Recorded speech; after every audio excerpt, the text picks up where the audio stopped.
مدینے کی گلیوں میں اس دن سورج معمول کے مطابق چمک رہا تھا۔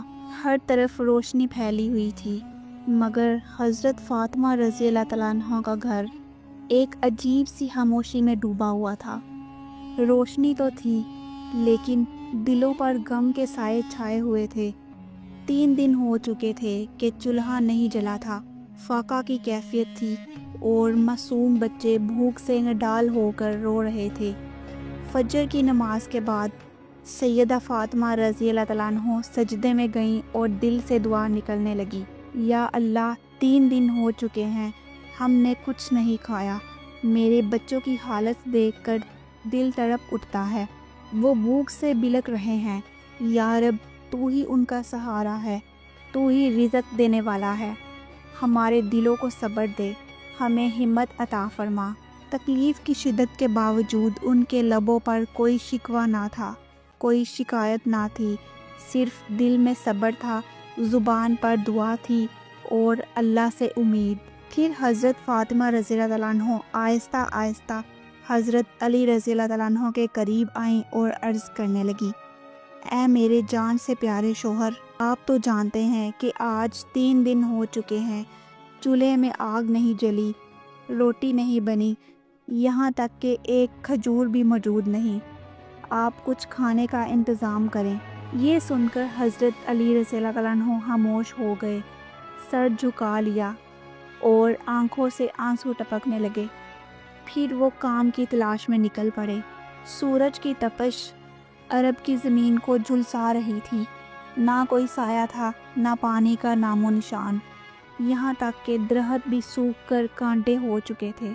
ادھر گھر کے اندر معصوم بچوں حضرت حسن اور حضرت حسین رضی اللہ تعالیٰ عنہ کے رونے کی آواز سن کر بی بی فاطمہ رضی اللہ تعالیٰ عنہ ان کے قریب آئیں۔ تب حضرت حسن اور حسین آہستہ آواز میں کہنے لگے، امی جان، 3 دن ہو گئے ہیں، ہم نے کچھ بھی نہیں کھایا، ہمیں کچھ کھانے کو دیں، بھوک کی تکلیف اب برداشت نہیں ہو رہی۔ بچوں کے منہ سے یہ سن کر بی بی فاطمہ رضی اللہ تعالیٰ عنہ کی آنکھیں اشک بار ہو گئیں، دل میں ایک ٹیس اٹھی، مگر پھر بھی انہوں نے شفقت بھری مسکراہٹ کے ساتھ صبر سے ان کو تسلی دی۔ بیٹا، تھوڑا صبر کرو، تمہارے ابا جان کھانے کی تلاش میں گئے ہیں، انشاءاللہ کچھ نہ کچھ ضرور لے کر آئیں گے۔ ہم کبھی تنہا نہیں ہوتے، اللہ ہمارے ساتھ ہے۔ حضرت علی رضی اللہ تعالیٰ عنہ شہر کی گلیوں میں گھومتے گھومتے ایک یہودی کے باغ میں جا پہنچے۔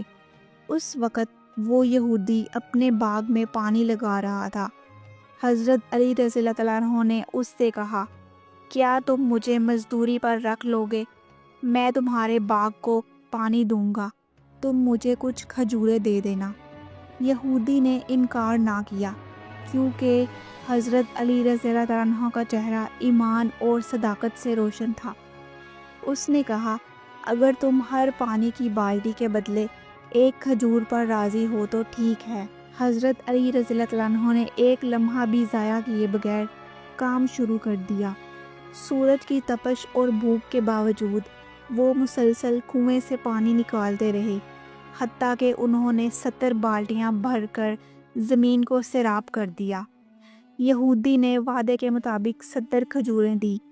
حضرت علی رضی اللہ عنہ نے ان کھجوروں میں سے چند اپنے لیے رکھی تاکہ افطار کر سکیں، اور باقی ایک کپڑے میں لپیٹ کر خوشی خوشی گھر کی طرف روانہ ہو گئے۔ جب وہ گھر پہنچے تو حضرت فاطمہ رضی اللہ عنہ دروازے پر ہی منتظر تھیں۔ انہوں نے حضرت علی رضی اللہ عنہ سے پوچھا کہ کیا کچھ ملا؟ حضرت علی رضی اللہ عنہ نے مسکراتے ہوئے کھجوروں والا کپڑا ان کے ہاتھ میں دیا۔ حضرت فاطمہ رضی اللہ عنہ کی آنکھیں خوشی سے بھر آئیں، مگر اگلے ہی لمحے دروازے پر دستک ہوئی۔ حضرت فاطمہ رضی اللہ عنہ نے دروازہ کھولا تو ایک یتیم بچہ کھڑا تھا۔ وہ کہنے لگا، اماں، 3 دن سے کچھ نہیں کھایا، اللہ کے واسطے کچھ دے دیں۔ حضرت فاطمہ رضی اللہ عنہ نے ایک لمحہ بھی نہیں سوچا، کپڑے میں سے کھجوروں کا کچھ حصہ نکال کر اس بچے کو دے دیا۔ بچہ دعا دیتا ہوا واپس چلا گیا۔ حضرت علی رضی اللہ عنہ نے مسکرا کر کہا، فاطمہ تمہارا دل واقعی سب سے نرم اور اللہ کے قریب ہے۔ ابھی وہ کھجوریں کچھ باقی بچی تھی کہ دروازے پر پھر دستک ہوئی۔ اس بار ایک بیوہ عورت آئی تھی، اس کے ساتھ اس کا چھوٹا بچہ بھی تھا۔ وہ کہنے لگی، میرے بچے کو 2 دن سے کچھ نہیں ملا، کیا آپ کے پاس کچھ کھانے کو ہے؟ حضرت فاطمہ رضی اللہ تعالیٰ عنہ نے بچی کھچی کھجوریں بھی اس عورت کو دے دی۔ حضرت علی رضی اللہ تعالیٰ عنہ خاموشی سے یہ سب دیکھ رہے تھے۔ پھر وہ لمحہ آیا جب گھر میں کچھ نہ بچا مگر دل خوشی اور سکون سے بھر گیا۔ حضرت فاطمہ رضی اللہ تعالیٰ عنہ نے فرمایا، ہم نے جو دیا وہ اللہ کے لیے دیا، اور جو اللہ کے لیے ہوتا ہے وہ کبھی ضائع نہیں جاتا۔ اسی رات رسول اکرم صلی اللہ علیہ وآلہ وسلم ان کے گھر تشریف لائے۔ آپ صلی اللہ علیہ وآلہ وسلم نے حضرت فاطمہ رضی اللہ تعالیٰ عنہ کے چہرے پر تھکن اور کمزوری کے آثار دیکھے۔ پوچھا، فاطمہ طبیعت کیسی ہے؟ حضرت علی رضی اللہ تعالیٰ عنہ نے ساری کیفیت عرض کر دی۔ رسول اللہ صلی اللہ علیہ وآلہ وسلم کی آنکھیں نم ہو گئیں۔ آپ صلی اللہ علیہ وآلہ وسلم نے فرمایا، اے فاطمہ، اے علی، تم دونوں اہل بیت میں سے سب سے زیادہ اللہ پر توکل کرنے والے ہو۔ اللہ تعالیٰ نے تمہاری رضا میں اپنی رضا رکھی ہے۔ تم جیسے صابر بندوں پر فرشتے بھی رشک کرتے ہیں۔ اسی لمحے حضرت جبرائیل علیہ السلام اللہ کا پیغام لے کر نازل ہوئے۔ اے محمد صلی اللہ علیہ وآلہ وسلم، اللہ تعالیٰ نے فرمایا ہے کہ جو لوگ میری رضا کے لیے اپنا رزق بانٹ دیتے ہیں، میں ان کے رزق میں برکت عطا کرتا ہوں، ان کے گھر کو نور سے بھر دیتا ہوں، ان کے بچوں کو اپنی امان میں رکھتا ہوں۔ اسی وقت رسول اکرم صلی اللہ علیہ وآلہ وسلم نے حضرت علی اور فاطمہ رضی اللہ تعالیٰ عنہ کو دعا دی اور فرمایا، یہ گھر دنیا کے گھروں میں سب سے زیادہ بابرکت گھر ہے۔ تمہارے صبر و اصرار کی مثالیں قیامت تک دی جائیں گی۔ واقعی یہ گھر صرف ایک چھوٹا سا گھر نہ تھا، یہ انسانیت کے لیے ایک نمونہ صبر و شکر کا پیکر اور اللہ کی رضا کی جیتی جاگتی تصویر تھا۔